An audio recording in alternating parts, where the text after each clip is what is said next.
What is up, guys? Bonjour, this is Julien, the French winemaking guy who makes wine videos here on YouTube. Yes, wine videos, and we are looking at how to pronounce the name of one of the famous estates, a winery in the Saint-Émilion appellation of the Bordeaux wine region of France. Yes, this is a Grand Cru Classé, a classified growth included in the 2012 classification of the wines from Saint-Émilion.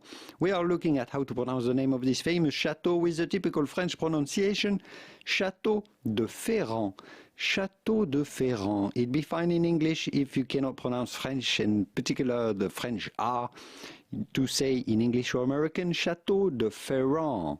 But do not pronounce the D at the end of it. It is silent, so do not say Ferrand, but rather Ferrand. Château de Ferrand.